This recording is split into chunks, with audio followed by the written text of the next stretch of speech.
everyone. Welcome back to Fried Green Avocados. As always, I'm your host, Elisa Vitalo, and today I am joined by one of my favorite people of all time, my friend Rusmir. We have known each other for about 15 years, but the amazing part is we look exactly the same as we always have. Even after 15 years, we are ageless people. So while we usually talk about topics that are a little more funny or lighthearted on this podcast, today we're actually going to tackle a more serious topic, which is what it's like to lose a sibling. So Rusmir and I are unfortunately both in this club. He lost his brother a few years back. I lost my sister about 6 years ago now. And losing a sibling as an adult really isn't something that you hear much about when you look at research that's been done or you look at any discussions about grief or loss. Losing a sibling really doesn't come up that much. But as Rusmir and I have both found out in our own experiences, this is actually a much bigger club than you might think it is. So first, Rusmir, tell me about your brother. What was he like, and when and how did he pass away? Thank you, Elisa, for having me. And I think part of why we don't hear about things in general, as you were saying, I'm reflecting, is people are willing to share on Facebook really their most positive items. And so the idea that you can be vulnerable online or really share something from yourself, we don't often see that. So I try to commemorate my brother and commemorate things that are both positive and hurtful as a way of kind of sharing that grief just with everybody. Because what does it say? Shared happiness is twice as big, and shared grief is twice as small on that point as well. So my brother's name is Yasmin, or was Yasmin. My brother was a person that was very much alive, and I think part of my process of grieving him is this like anger at the world of why did you have to take a person that was so full of life when there's plenty of Mhm. people that we know that we wish that they that they went away. And I feel like he left a hole in the not just our hearts, but for the friends around him, because he really was like this alive person who was always saying yes, who loved to eat, who loved to drink, who loved to travel, just kind of like just sort of full of life and vivaciousness. And it was almost, this is not just a loss of a sibling, this is a loss of a friend and a loss of somebody that I wish I had a chance to travel with. And he never met my Mhm. partner. The both of them shared a love of hot dogs. The fact that they never could meet up and go on a tour of hot dogs in Vienna is one of those things that's just the saddest part for me. Yeah. Grieving not only his life, but the life that could have been and the life that he and I could have shared kind of moving forward. Yeah, I didn't realize about the love of hot dogs. And it reminds me of there are just the smallest things when you lose a sibling that remind you of them. I was reading a book probably a year ago, and they used the term mon petit fromage. And people don't really use that, but my sister and I used to call each other fromage and petit fromage all the time. And I just burst into tears. And I have that book on my shelf like it is some type of idol because it's just this bizarre connection to my sister of, oh yeah, somebody else calls Much. someone petite fromage, and that was our thing. Or whenever I watch the Golden Girls, we used to watch the Golden Girls all the time. And I think for me, I always figured our future would be very Golden Girls esque. And nothing against my brother in law, but I always kind of figured, my brother in law would die. And then my sister and I would live a happy little Golden Girls life. And, maybe we'd have some other friends, and my mom would be Sophia. And we would all have, we'd have this happy little Golden Girls life together.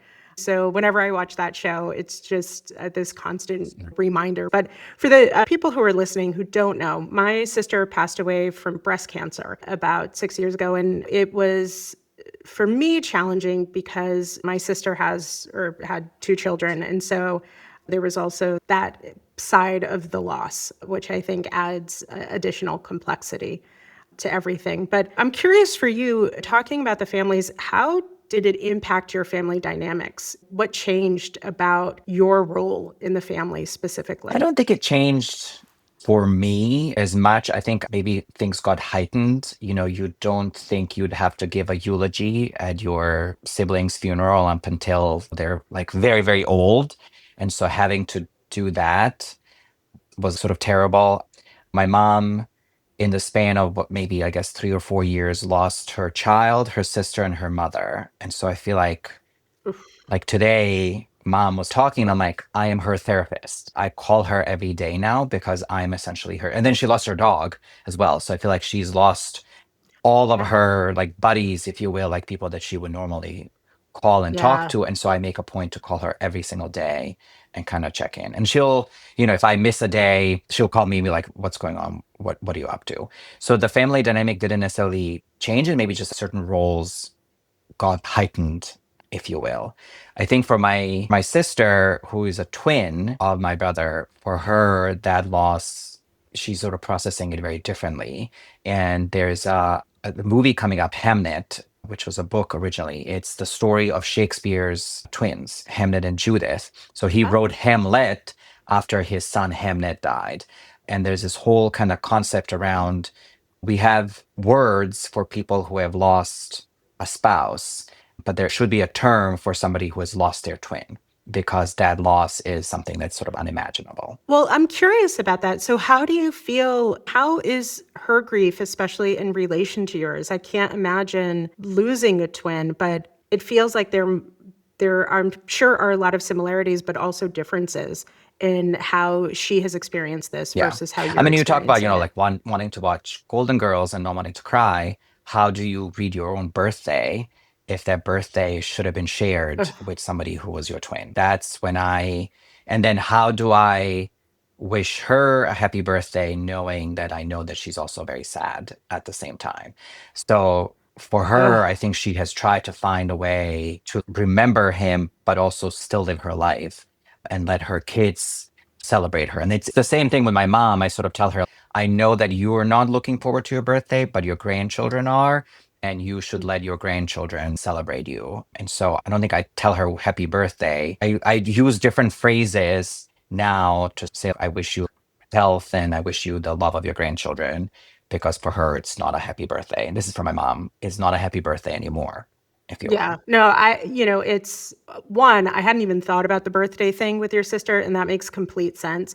But it's reminding me, I mean, my mom's birthday was just last week. And for the first couple of years, I didn't really wish her a happy birthday. Now I've gotten to that point where I do. I try to, it's this really delicate balance of trying to move on with your life and not live in the sadness, but also not feel like you are disrespecting your sibling or like you're forgetting about them. There's this really big challenge of trying to figure out, how do you still honor them and make it apparent that you haven't forgotten them, but not take the Yeah. joy away from certain things like holidays and birthdays. And I think after 6 years, we've finally gotten to a decent balance. And I don't know if it's just that we're all, for the sake of each other, kind of downplaying our own grief during those times, or if it's that we really are feeling that way. But I think it's a struggle that I don't think most people anticipate. I agree. I mean, the times when it hits me is when people are chit-chatting with someone who just met, and they'll say, how many siblings do you have? And it's like a question, Oh, and the first time it happened to me, the person looked at me, I'm like, how do you not know this answer? And I'm like, this is a complicated answer. I have two siblings. It just only one of them is yeah, alive. Like that is, it's like a weird, I don't want to say I have just one sister. I have both of them, but it's a weird thing to answer, and yeah. it stumps me every single time. Well, yeah, I remember, I have been dating Tim for a while, but before him, I would go out on these first dates, and that's the question people Just ask. that, yeah. So tell me about your family. What about your siblings? And every single first date I had would be so depressing. I'm like, okay, let me get into the depressing part of this. I'm like, I had a sister, she passed away. I had a stepfather, he passed away. My dad just died. It was like just the death list every time I would go on these dates. And then they would be like, okay, I'm like, but it's fine. People die. I'm all right. Like, it's not, but you kind of have to get it out of the way. Um, but it's this awkward question of, no, I still have a sister. It's not that I don't have her. It's just I'm not seeing her Yeah, lately. Sort of that's how how it I is. feel Well, and about that it. was, to your Yeah, question, so like, I think my experience is also very unique. I mean, for you to some degree now living in LA, but to be an immigrant and to live really far away from your family, one of the things that I am realizing is you really miss people in the places that they should be occupying, right? The first yeah, time I went to my grandma's house after she passed, and well, both her and my aunt passed because I had missed COVID times, and there was no one to greet me, was sort of like almost like more terrible than the news that they told me that they passed, right? Like both yeah. my aunt and my grandma had been sick for a while. We feel like they were in a better place, if you will, when they died. But then you go to the house and there's no one there, and it like that destroyed me. Hmm. And with my brother, he had just taken a huge trip to Indonesia right before he died. And so it was like we weren't really in touch with him all that frequently, right? Because for me, it was 12 hours away. So he would send text messages and he would Yeah. send pictures, but I wasn't really talking to him. And so in my head, he still could be on this super long trip to Indonesia or God knows where. And your brain sort of plays tricks on you. And he obviously, like, I moved out of Bosnia. He left. He was living in Vienna in Austria at the time. And so there aren't spaces where I would miss him as much. But with my grandma and my aunt, it was like, oh, they should be in this house and they're not in this house. That's what I'm missing. Yeah. Yeah, that's so true. The space thing is definitely there. I mean, my brother-in-law and the kids still live in the same house, and it's weird to see a place evolve Yeah. without the person who should be in it specifically. So, it's and a part of it too is my sister was kind of a clean freak and my brother-in-law and my nephew and niece aren't as much. And I find I'll go in and I will start to clean things because I'm like, Kate wouldn't like this. Kate would feel like this. Kate would feel like that. And it's not that there's anything wrong with the house or anything, but it's just, I don't know. There's this sense of obligation, I think, in a way, especially when you live far away, when you go back to try to make things feel the way they used to as much as you can. But it's true. It's this really weird thing about how they don't occupy the Yeah. same space anymore. That's the right. You're missing their physical presence in the space where they should be. I mean, Yeah. I have two dogs, and I'm mentally preparing myself for the time where it might be just one dog, but that's in a weird way would be harder because you expect them every day in your own house. They went to boarding last weekend while we were away, and the fact that they weren't home was like, what is going on? Something's weird. I'm missing the dogs because it was so quiet. It was so incredibly quiet. It's not weird at all. So I was very sad, obviously, when my sister died, and that is a long, long tale of grief that happens.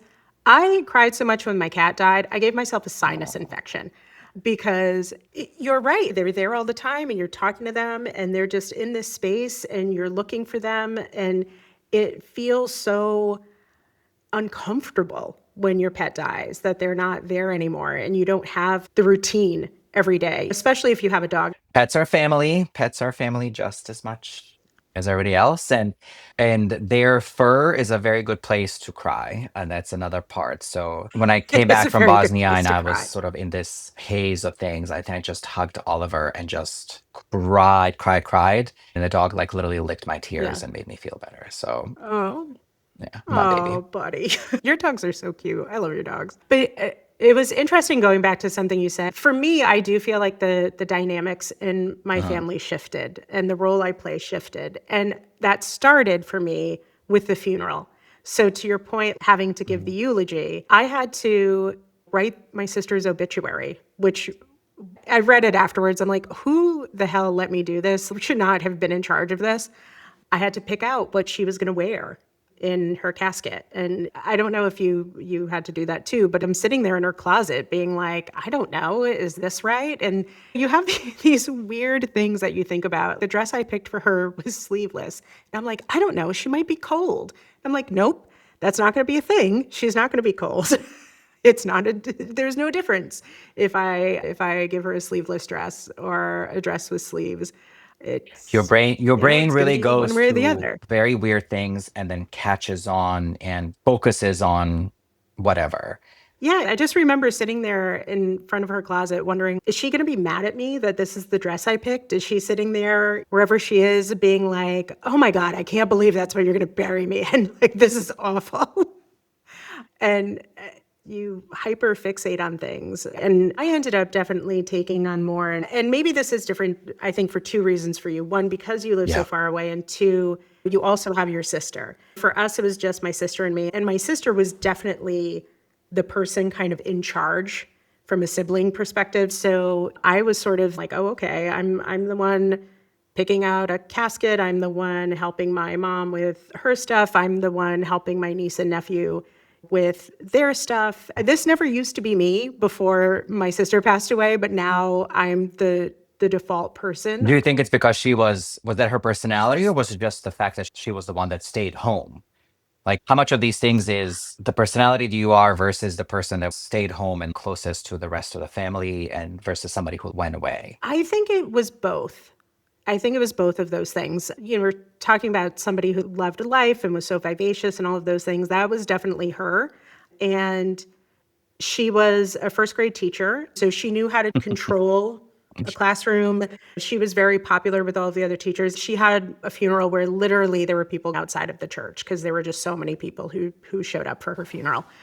She just had that way of being able to connect people. So I think it was just there was a pretty gaping hole for who was playing that role in the family when she passed. I took on a lot more of that kind of responsibility. I don't know how you and your sister think about the future, but even thinking about, okay, my mom's going to get old. So who's going to help take care of my mom? And how are we going to do this? Well, that's me now. There aren't Mm. two of us anymore. There's me. And so even the way I'm thinking about planning my future, and I live in Los Angeles now, I kind of figure, okay, eventually if my mom gets old and sick, I'll move home and help take care of her. And I want to make sure I'm here for her if that's necessary. It's just a real kind of shift in how I'm planning for I think for things. us, because both Yasa and I had gone away, it was always going to be my sister who was the default in the end. You talk about funeral with Yase, it was, I guess it's a tragic comedy because we literally had to smuggle his ashes back from Austria. The Bosnian funeral laws were written in the 80s when cremation didn't exist. So they treat any remains as if it's like Oh, an actual corpse. But there was a whole question like, how are we going to bring his remains back into Bosnia, even just the ashes? And my cousin ended up tucking it in luggage and driving it to the border and just hoping they don't stop him and ask, what is this? What is this dust that you have in your luggage? So things, again, like things with immigrants and people who had gone away, it ends up being so much more complicated because then you have to figure out how we're going to literally bring this person back. It's something that I'm thinking for well, me so and like putting into my will of where am I going to end up in all of these things down the line. I mean, not to, I mean, we're being morbid, but do you think you want to go back to Bosnia? You want your ashes and stuff I to go guess it back to depends on Bosnia? like on the timing. Maybe, maybe not, or pieces of it could go back to Bosnia. I think I want to just be planted under a tree and, I work in climate change and organic. Let it be. I want to be recycled back Yeah. into the universe, if you will. And I don't know that the location ultimately matters, right? If your soul is your soul, Yeah. wherever your body is, it doesn't matter. You need to find a way for people to ultimately remember you in their memories, even if they can't show up to a spot. Johnny, my partner, and I walked through a cemetery in Beaufort, North Carolina. And it's a 300-year-old cemetery, and it's like falling apart. And this is going to be the future for everybody, right? You think you're building this house for Hmm. you for forever, but then even that kind of falls apart. So in a way, it really doesn't matter where you end up going. Yeah, it doesn't matter. And I told my niece, I want you to split me up into pieces and then bring me all over the world and scatter my ashes in different parts of the world. And she was like, that's gross and I'm not doing it. I'm like, come on, I'll pay for the trips. I'll leave money in the will to pay for the trips. She's like, no, that's You're like, weird. you want to be you want to be White Lotus with a wealthy hair heiress going on and scattering your. Maybe that's it. Maybe I need to like figure out all of these resorts all over the world. I mean, I did my estate planning because I'm still in probate Yeah. with my dad. He passed 3 years ago. I'm still in friggin' probate. So I did all of my estate planning. And because I think I'm funny, I gave the cats a trust. So my niece has to go to the cat trust to pay for their care and upkeep. And then whatever she doesn't use goes to the Humane Society. But I went to my lawyer and, she was asking me all these questions. And she's like, do you have pets? And I said, yeah, I have two cats. And I was like, can I give a trust to the cats? And she's like, you would be surprised. So many people do that. It is not uncommon. I'm like, I love that. I so want to be the eccentric aunt who has money in her will for the cats. I love it. Very you. It's very on brand. I, thank you, Rusmir. I try. I try. But I'm curious. We've talked a little bit about the future. How has this shifted how you see your own future? A lot, I think, I don't know if it's so much about future as the outlook on future. So after Yasa passed, I think I've reached this weird Zen place where I don't let a lot of things bother me. It's kind of like it doesn't matter in the long term. What really matters is creating memories with people. Um, Hmm. right before I talked about Yasa, I went on a big trip to Indonesia. So right before his trip, my mom being my mom was like, "Oh, why are they doing this?" He was going with his wife. Why are they doing this? They're not going to make money. They're going to spend money. And now I'm like, well, what if they hadn't done this trip? She has these memories of the two of them together that's going to last her this lifetime. And what if they hadn't created that memory together and kind of just lived this sort of Yeah. boring life, if you will? And so I think part of that with work and life is a realization that your ultimate energy that you leave behind is memories that you leave with people. And I'm making a point to create those memories with folks. I came to see you what was it, in April? And I'm like, why am I Yeah. waiting? I was supposed to be in California in 2020, and 5 years later, I haven't traveled. And it's like, to hell with it, take a week off, build out an itinerary, go visit a bunch of people, and just create and leave moments behind, because that's your legacy in the end.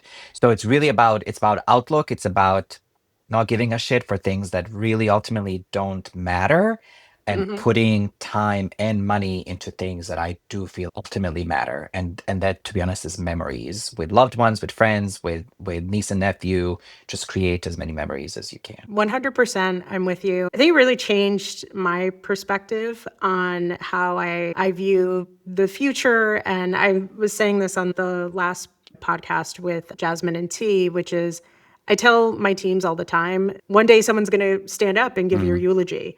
And they're not going to talk about your Q4 results. They're not going to talk about what you did at work. That is not going to happen. They're going to talk about the memories they have with you and how you made them feel and the kind of relationship that you were able to have with them. And so that's what I try to prioritize with my friends and with my family and the people I'm close to and care about. And it makes me think about what am I doing, making sure that I'm more action oriented about the things that I care about. It lights a weird fire under you in certain ways. It's a fire of not caring that much about certain things, but Other caring a things. lot about other Exactly. things. Absolutely. It's this weird dichotomy that happens, I think. But I'm curious how was your niece alive when your So brother she passed? I don't think she was she born was yet, was super she? tiny. So let's see. She would have been born in May, and then he died in January. So I mean, there's a beautiful photo of Oh, like okay. him holding her. I don't think she remembers. We tell her stories and there's pictures, but any memory she has would have been a memory that we sort of created for her. But my Yeah. nephew would remember him. Again, probably like more hazy as the time goes on. One of my things, and I know that it can be sad for my mom, but I'm like, we have to tell stories. They don't all have to be painful. We can remember very positive, funny moments that have happened. One of the moments with my nephew was Yase's favorite word in German language was Schmetterling, which means butterfly. And so apparently, like I wasn't there, my sister was Uh-huh. there. I think she has a video where for an hour he would tell Rio Schmetterling and Rio would laugh and then he would say it again. So my story with this is if you believe in the energies people leave behind. So about less than a year after he died, I go to Vienna for work. And I have this moment where Mm. I'm supposed to go around the royal palace and I look at this and like this looks like a shortcut. Like I have no idea if it's a shortcut. It's completely dark, but there's a voice in me saying go this way. And I go and big letters Schmetterling. I go straight into the royal butterfly, the botanical gardens, and at a butterfly house.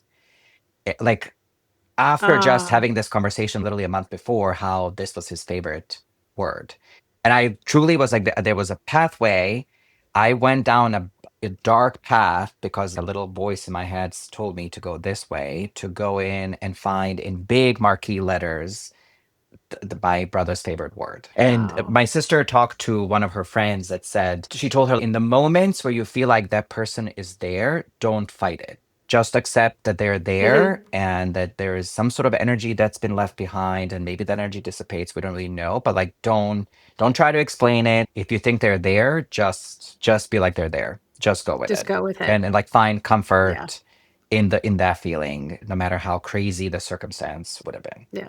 Do you, maybe this is just me, do you ever find yourself having conversations with him?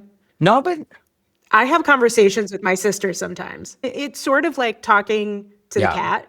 You know, when you talk to your dog and you're making up what he's saying back to you, but it's like I know how the conversation would have gone. Not with him as much, but I've definitely had dreams. It made my mom sad because she wanted to have dreams of him, but I think because she thinks of him so much, it almost she used up her mental Mm. energy, and then he would show up. Where I've had multiple dreams of him.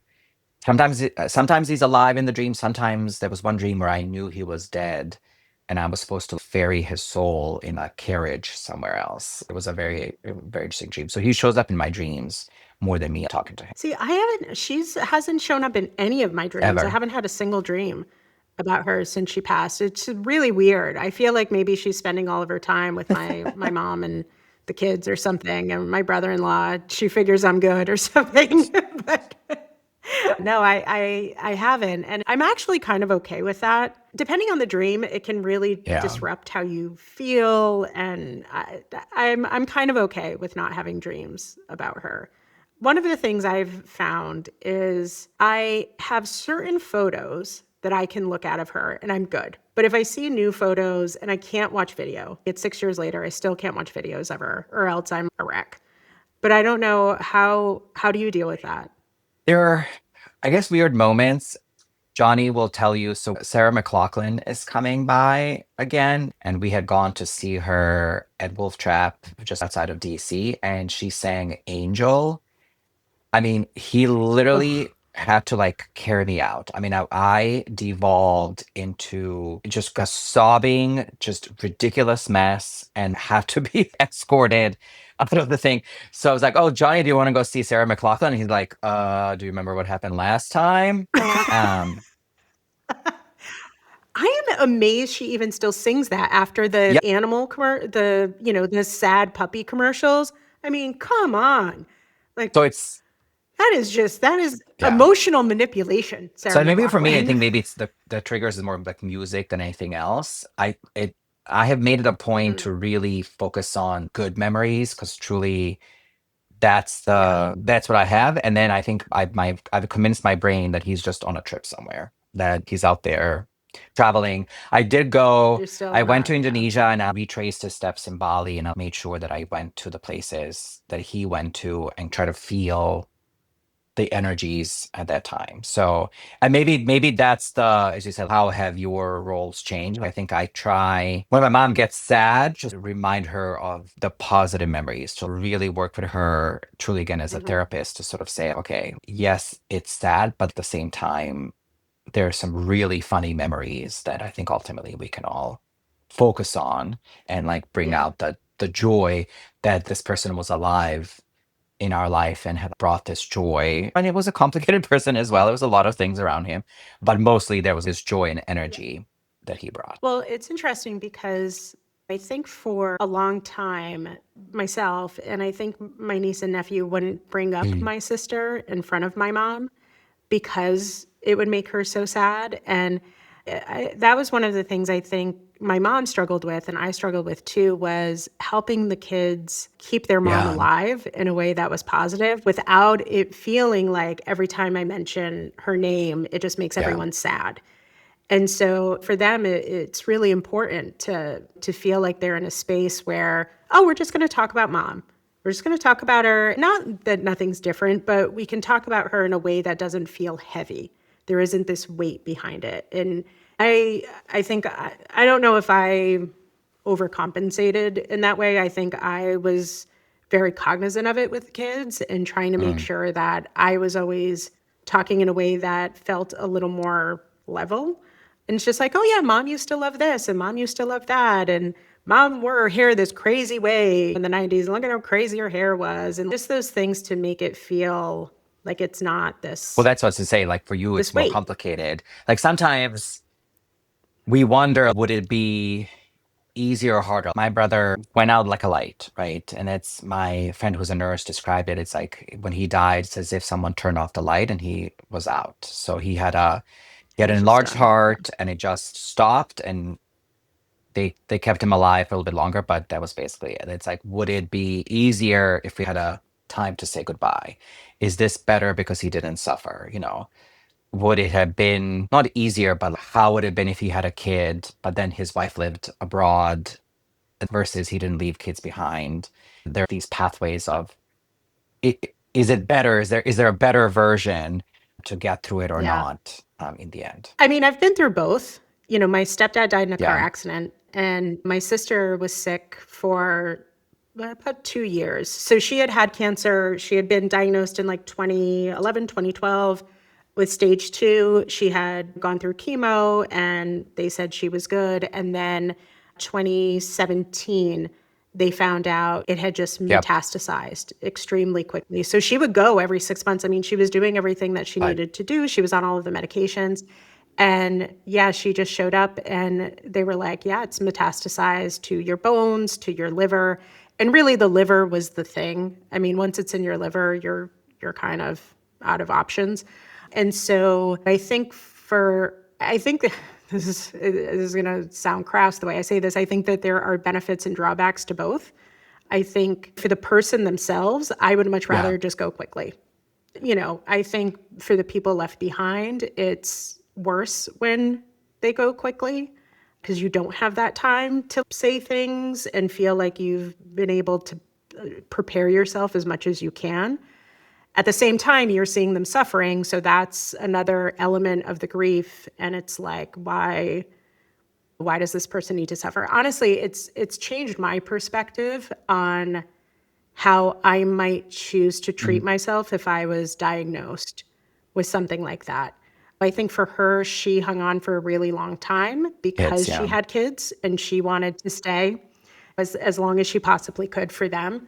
I think for me, I don't know. I don't know that I would make that same decision. If the doctor came to me right now and said, you have metastatic cancer in your liver and all over your bones, I might be like, peace out. I'm going to go travel Just yeah. and give me whatever pain meds you can. And I'm not getting out of this. So I don't need to prolong my suffering for 6 more months. I love Harry Potter. Obviously, there are complicated issues with Harry Potter, which is a whole nother podcast to Obviously. itself. But the original text and the message, and I always think of Dumbledore saying, "Don't pity the dead, pity the living."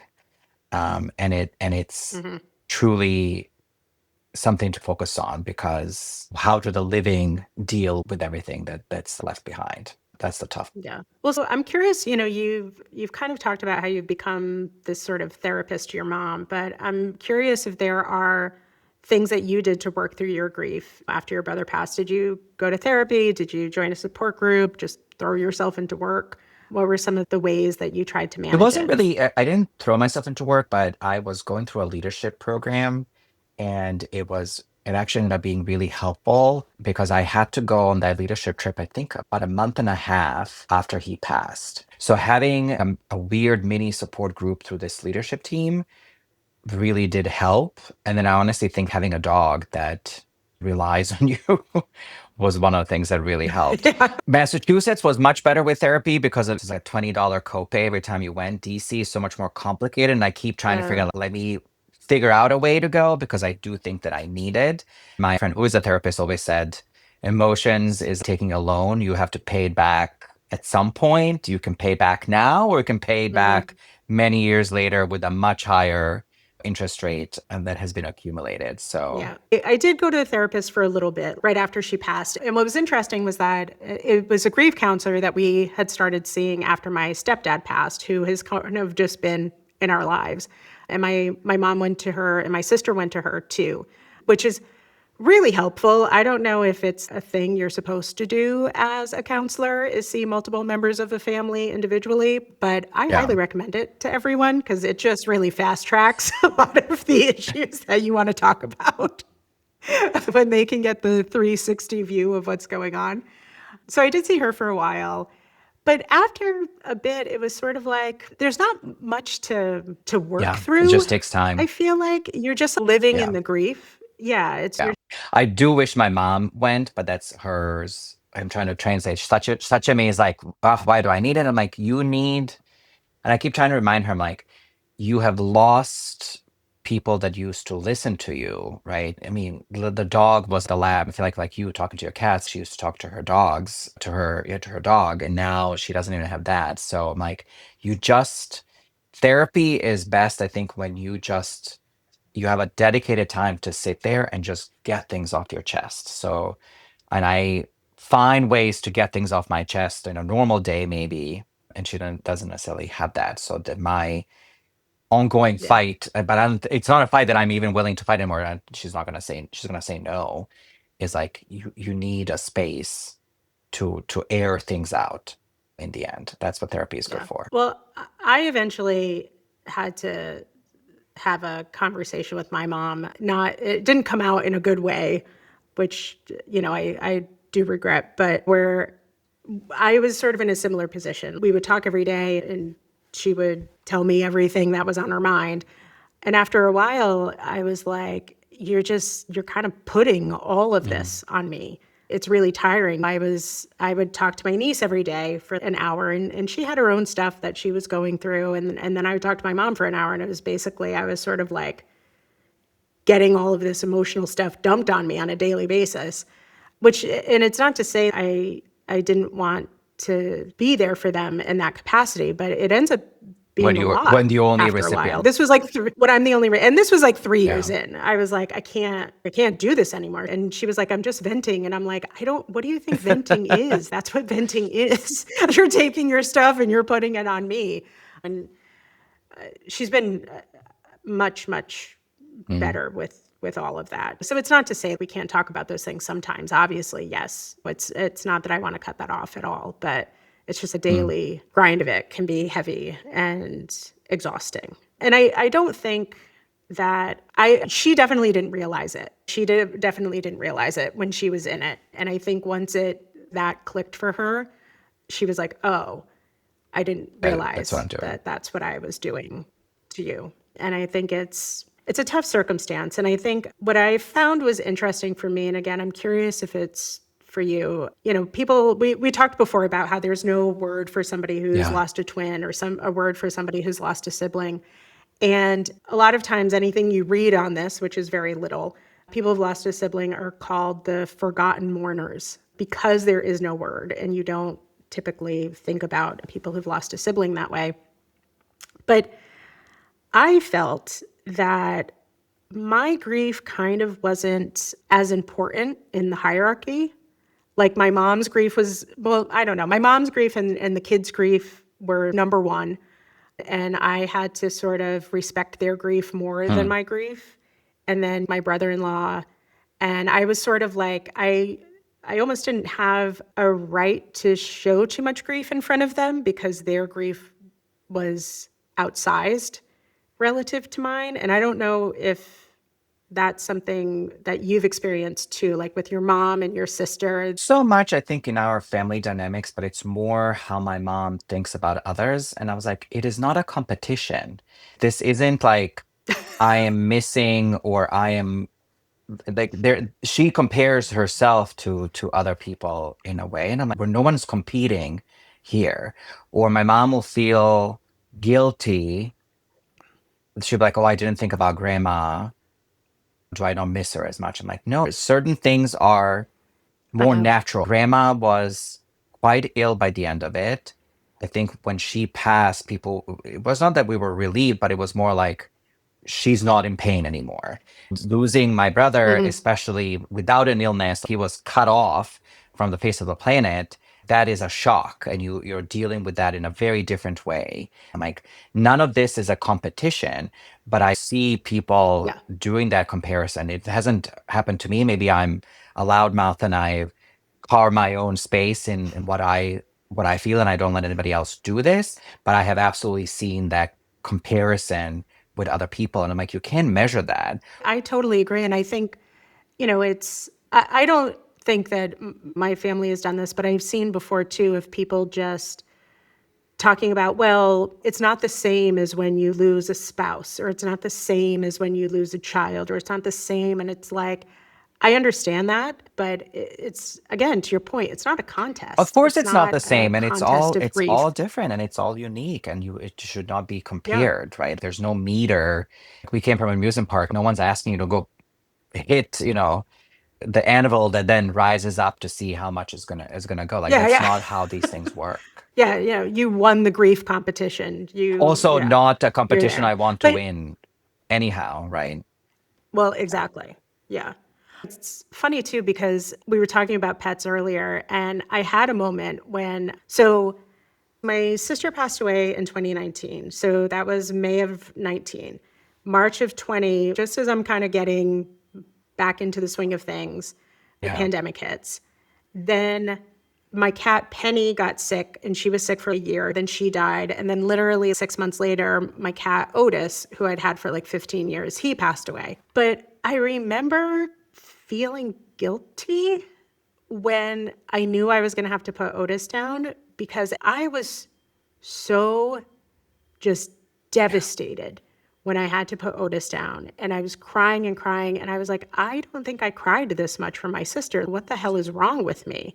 And I think it was when it came to when my sister passed away, and this is how I operate. And I think it's also part of the challenge when you're grieving as a family, is that you're all grieving differently. And so I get very in the, okay, what needs to be done? And I was like, all right, I've got to pick out a dress for the funeral. I have to go pick out the casket. I've got to write an obituary. I've got to do, and I get like task Hmm. mastery. I just get stuff done, and I don't get very emotional. My mom is the opposite. And that was obviously for this, but when my stepdad passed too, and all that. And I think it was just, this was a situation where I allowed myself to be emotional with the cat when I didn't, because I was very task focused and sort of put it down. And I was like, okay, I've got to figure out how because then I stayed in Rhode Island for 3 months versus going home to New York. And I was doing a lot of logistics versus a lot of grief. And it was a way of me dealing with it while everyone else was getting to be a little bit more emotional, I Well, you think. have, because your ties maybe to home are closer than mine. I go to Bosnia once a year. When my aunt died, I remember I was happened to be there from my dad's side, and all of a sudden I felt like I devolved to a child, where all these members of the family were showing up. They're like, I remember you when you were 5. I'm like, I have no idea who you are, right? I actually Yeah. had the opposite of feeling completely helpless, because I'm operating now in a world that is actually foreign to me. Like, US now is much more my home, and I'm going to a place where maybe that should have been my role, but I don't know how to do it. Who do I call? What do I do on this part? And with relatives coming out of nowhere, I haven't seen you in 20 years. I don't even know who you are. Are Really, like, you? who are you? So it was sort of this moment of, I just felt confused. I truly was walking around. I was in Bosnia, I think, for 2 weeks and just being like, I'm confused. Yeah. It was crazy. Yeah. We still had that on my side too. I mean, I've got cousins coming out of my ears. I don't know who these people are. And my mom's like, "Oh, that's so and so's daughter." And I'm like, "Who's so and so? I don't even know who so and so is. Why would I know who their child is? Like, who are these Big people?" Italian family. Big Italian family. But luckily, we have a family undertaker that we go to. So literally, the family has been doing our family's funerals for Oh, bless generations. you. But yeah, it's interesting how people deal with grief so differently. I went to a death cafe out here, because I live in LA, and so we do random things like that. But there's this group of people who are trying to make it so that people can talk about death a little bit more easily and more Mm, openly. So they have these death cafes where basically everyone goes around and talks about their experiences, but try to do it in a way that feels more yeah. natural. And it was really interesting to hear what everyone was saying. A lot of the things that we're talking about right now, the small things that you catch up on and or the grasp onto, the conversations that you have with them Yeah. in your head, or the things that you worry about. You worry about the most random, like me worrying It should be about, cool. is this the right thing to Yeah. bury her in? Is she going to be cold? Like, but also, just grieving in such Yeah. very different I ways. do think in Bosnia, I think Bosnian society, at least for the death of elderly people, it's a very different attitude than the US. I have friends work in the ER and they're like, do everything, spend everything on this person. I'm like, well, they're 90 years old. What is going to happen? So our attitude with death for the elderly, at least, it's very different. I think losing a younger person is still devastating no matter what, but at least when it comes to elderly, sort of like let them go. My part, I think I read literature, Hamnet. I'm preparing myself for the movie. I think that's Yeah. going to be another one of those like super ugly cry moments. I think I heal myself through reading books, basically, in the end. That's the way I do it. What have you read that has been, I don't know, I don't want to say helpful, but maybe has touched you more than Hamlet others? would be one. Did read a book right after Yasa died because we were in a religious studies club trying to read, and there was a book on God. And they actually talk about how they think that human conception of the soul is much older than our conception of deity, whether God as one God or the pantheon of gods. That there's a Yeah. lot of out there around our concept of the soul. And there's a part of me that really does believe, if you have read or seen his Dark Materials, it was on HBO, that like our energy gets recycled into the universe. That maybe you linger for a bit and something happens and if you become this sort of part of like like literal universal as in the universe consciousness, where you get recycled into the world in some weird way. I believe that too. I think that I don't necessarily believe in heaven and hell. I don't think that that's quite there. And I don't believe in reincarnation for the objective Like of, purifying. you know, reaching purifying and reaching enlightenment. But I do think that your energy in some way gets recycled. And I do think that there are, I don't know what I believe from a deity perspective. I think that there is definitely something much bigger than we are out there, whatever incarnation that may take.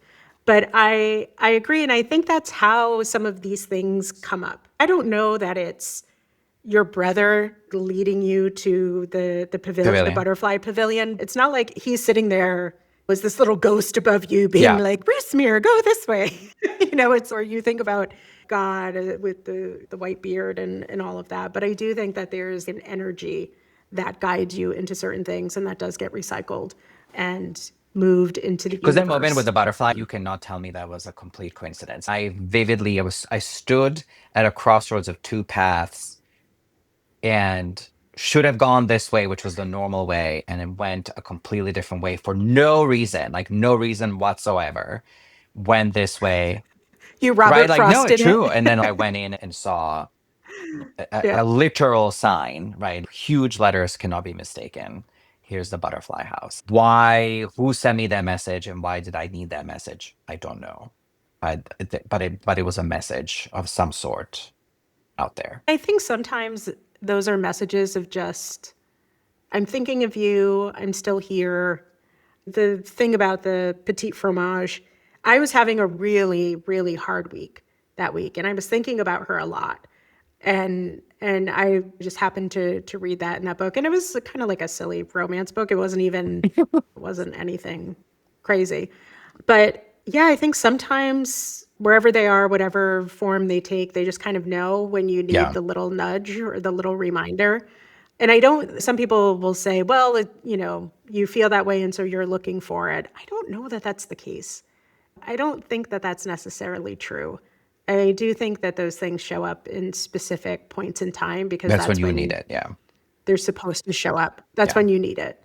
But I do think that It's something. There's something. Whatever the something is. it's something. I cannot Yeah, I whatever cannot it is. explain the something, but needed we couldn't explain the atom and we couldn't explain a whole bunch of things before. So there are energies out there. I mean, it's the same way I absolutely believe that you can dream the future because I think if you look at one of the theories is that all of universe is essentially music and we're all just vibrating, so everything is just like vibrating on a down on a Mhm. super tiny microscopic level, and you can be in tune with those vibrations, you can go against the vibrations, but it goes back to music, that the universe is music, and much like echoes can stay behind, right? The tone you play in life, I do think, stays as maybe an echo of you for a period of time, whether it's through memories or whether it's through these unexplained phenomenon I can't explain. But just because we can't explain doesn't mean it's not true, right? I don't think that's that odd.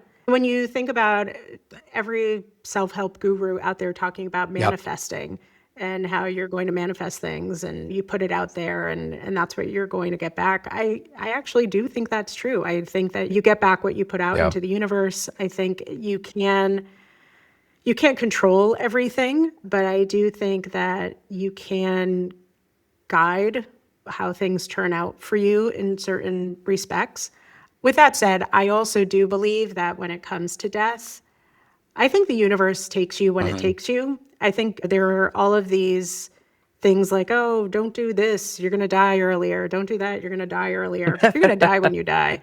It's it's really just a matter of how well you live Yes. up until that point is sort of my Yeah. feeling on it. As I said, you live your life and you leave good stories behind, and that's all there is, really. So I'm curious, what has kind of gotten easier for you over time? Maybe that surprised you. Obviously, not listening to music.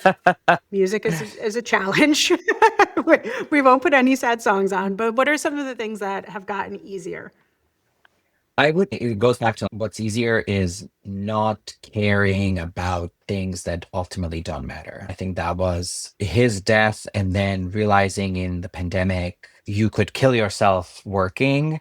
And then what is it that you're going to leave behind? Those were the two moments. I really feel like there was like a before and after of a Rusmir who really worried and stressed and all this. And a Rusmir who's like, I will work hard and I will focus on this, and then it's just what it is. I think that to me was Whatever the biggest happens. sort of lesson in terms of like work. What got easier or harder or silver lining with him, I don't know. It didn't necessarily get easier or harder. I think the part that I'm doing is I truly am very willingly through hard work focusing on things that were good memories versus on the loss. I'm aware that the loss is Yeah. there, but I truly feel blessed that there are some great memories. He and I played F Mary Kill in castles. So he lived near Bratislava, so he took us to Bratislava. So now every time I go to a castle, there's portraits of people. I'll play F Mary Kill, and that was Okay. in honor of my brother. So it's like moments like that. Wait, you would play it with the people Oh in the yeah. portraits? That's a I love it. And I had like he That's introduced the great. game to us when we were in Bratislava Castle, and I'm like, let's do this. And let me tell you, Habsburgs That's awesome. sometimes trying to choose between three who are gonna. It's all kill. It's all kill. Especially once you get later in the line. And all the inbreeding. all the And the inbreeding opposite, we really were in a comes out. castle in Ireland, and I was like, all these people are like super handsome, and they were wearing the 1920s military uniforms. I was like, oh my God, this entire wall is the of the F part. I love it. Now I'm kind of wishing we had done that in Scotland this past summer. I had done that with Next trip, Caroline. next trip. That's so funny. Next trip. We might just have to start doing it in Yeah, museums, that's what not I'm saying. just castles. Anywhere where there's like Yeah. portraits, it's a very fun game to play. Yeah. That's too funny. I'm actually finding that sort of life events with my Mm. niece and nephew are getting easier, which is nice. I was really worried. I went with my niece to get her prom dress, her senior prom dress, and it was kind of an awkward thing. So she asked me if I would go with her, and I was like, I'm really glad you asked me because I wasn't sure if I should Oh, offer, like if that's something you wanted me there for, because that's something you should mom. do with your mom. And I play that female role for her, but I try to be really cognizant of I'm not your mom. You Mm. have a mom, but because she was my sister, I'm kind of the closest thing, and it's I don't know this weird middle ground. But her high school graduation was a little bit easier. Now I'm thinking she went to college and all that stuff. So those kinds of things I think are getting a little bit easier for me, which I'm surprised by. I don't know if they're getting easier for other folks in the family, but that's kind of nice. It's nice to know that I can experience those things without it just being Sad. sad. I think about Would if you feel sad my, or guilty or both? if Do you have survivor guilt? I don't know, do No, you? I don't think so. Because especially because I think No. he went so quickly. Yeah, I don't have the why did she have to go and I didn't go and why am I still here? I don't have any of that. But I think that also goes to kind of what you and I were talking about a minute ago. It's the universe decides what it's Yeah. doing with you. And it's not like I could have done something. I think I would have had survivor's guilt if we were in an Yeah. accident together or there was something different, but this was something that I had no control over. You had no control over your brother's passing. So at first I was angry with her for leaving me. I was definitely angry with her at first. And then I had this little box that she had given me, and had like a little saying about sisters on it, but it had all these little pieces of paper and a tiny pencil. So I would write her notes, little notes of how I was feeling, like, today's your birthday, I'm thinking of you. And a couple of the notes are, I'm sorry I was angry at you Mhm. for leaving me. I think I've just gotten to that sort of like place of Enough time has it's passed. Yeah. sad, but I Yeah. accept it. Time, Yeah. as they say, time does heal all wounds. I Yeah. hear I hear you. you. Well, we've been chatting for a while, but honestly, it's nice because we've never had this conversation, even though we've both had this Well, that's the thing, experience. but like, And I, how do you bring it up with people? And this is what I'm saying. We're very quick. Yes, you can share joy, but it is a lot harder to focus on and invite somebody to be vulnerable with you and share in the sadness. That's a much more difficult piece. I really wanted to record this because I think, to our point, this is a much bigger club than people like to admit. I don't think that there are a lot of people out there talking about this. And I think it's just really important for people to share with each other. And a big part of this podcast overall is just helping people to hear our real stories about some of the issues that we're Yeah. dealing with, and hopefully just make folks, A, feel like they're not alone, and B, encourage some conversation. And hopefully, maybe one of our academic friends will listen to this and spawn a whole new realm of research around sibling loss, which I hope, because I think it's very understudied and something that could potentially be really helpful to people in the Amen. future. But thank you so much. And thanks everybody for joining Thank us. you.